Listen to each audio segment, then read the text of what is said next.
आज हम लोग डी फार्मा फर्स्ट ईयर के एक subject human anatomy and physiology के चैप्टर 5 को डिस्कस करेंगे। यह है हीमोपोएटिक सिस्टम। इसमें फर्स्ट टॉपिक है कंपोजिशन ऑफ ब्लड। ये क्या होता है? ब्लड एक कनेक्टिव टिश्यू है जिसमें सेल्स एक लिक्विड के साथ पाई जाती है। ब्लड के टोटल वेट का लगभग 8% ब्लड होता है। एडल्ट फीमेल में 4 से 5 लीटर होता है और एडल्ट मेल में 5 से 6 लीटर ब्लड होता है। इसके बाद है फर्स्ट ब्लड प्लाज्मा, सेकेंड है फॉर्म्ड एलिमेंट्स। इन्हें इस प्रकार क्लासिफाई किया गया है: first RBC, second WBC, third platelets. इसके बाद अगला टॉपिक है functions of blood. Blood connective tissue के रूप में वर्क करता है क्योंकि यह आरबीसी की हेल्प से बॉडी की सेल्स तक O2 एवं CO2 को पहुंचाता है। अगला है यह एक व्हीकल के रूप में वर्क करता है जो हार्मोन, विटामिन और अदर इसेंशियल केमिकल्स को ले जाता है। ब्लड टिश्यूज और ऑर्गन्स के अंदर रिक्त सेल्स के बीच आयनिक बैलेंस बनाए रखता है।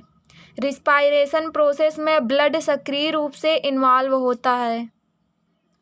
बॉडी विभिन्न मेटाबॉलिक प्रोसेस के दौरान कई वेस्ट प्रोडक्ट का उत्पादन करती है। यह एसिड बेस बैलेंस को रेगुलेट करता है, बॉडी टेम्परेचर को रेगुलेट करता है। इसके बाद अगला टॉपिक है प्रोसेस ऑफ हीमोपोएसिस। प्रत्येक दिन एज्ड या डेड सेल्स को बदलने के लिए लगभग 250 बिलियन नई आरबीसी और 20 बिलियन नई डब्ल्यूबीसी तथा 25 बिलियन प्लेटलेट्स की रिक्वायर्ड होती है।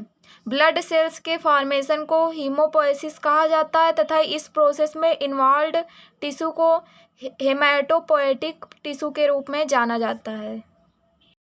इसके बाद इरेथ्रोपोएसिस क्या होता है? रेड ब्लड सेल्स के फॉर्मेशन को इरेथ्रोपोएसिस के रूप में जाना जाता है। ल्यूकोपोएसिस क्या होता है? व्हाइट ब्लड सेल्स के फॉर्मेशन को ल्यूकोपोएसिस के रूप में जाना जाता है। थ्रम्बोपोएसिस प्लेटलेट्स के फॉर्मेशन को थ्रम्बोपोएसिस कहते हैं। इसके बाद अगला टॉपिक है functions of RBC. RBC oxygen के ट्रांसपोर्टेशन में पार्टिसिपेट करती है। कंस्ट्रिक्टेड वेजल्स आरबीसी पर दबाव डालती हैं जिससे वे एटीपी का उत्पादन करती हैं।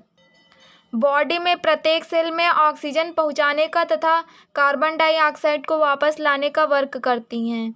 इसके बाद अगला है फंक्शंस ऑफ डब्ल्यूबीसी। डब्ल्यूबीसी का फंक्शन क्या होता है? इसका मेन फंक्शन बॉडी को डिजीज के संक्रमण से बचाना और इम्यून सिस्टम को बढ़ाना होता है। ये ब्लड क्लॉटिंग को प्रिवेंट करती हैं। इसके बाद अगला है फंक्शंस ऑफ प्लेटलेट्स। इनका फंक्शन क्या होता है? प्लेटलेट का प्राइमरी फंक्शन ब्लड लॉस को प्रिवेंट करना है। इसके बाद अगला टॉपिक है mechanism of blood clotting. Blood clotting के 3 स्टेप्स हैं। फर्स्ट है प्लाज्मा के प्रेजेंट में प्रोथ्रोम्बिन का एक्टिवेशन होगा। सेकेंड है कैल्शियम और अदर फैक्टर की प्रेजेंस में प्रोथ्रोम्बिन का थ्रोम्बिन में कन्वर्जन होगा। थर्ड है एक्टिव थ्रोम्बिन के द्वारा फाइब्रिनोजन का फाइब्रिन में कन्वर्जन होगा। इसके बाद क्लॉटिंग के प्रोसेस के 13 फैक्टर्स हैं।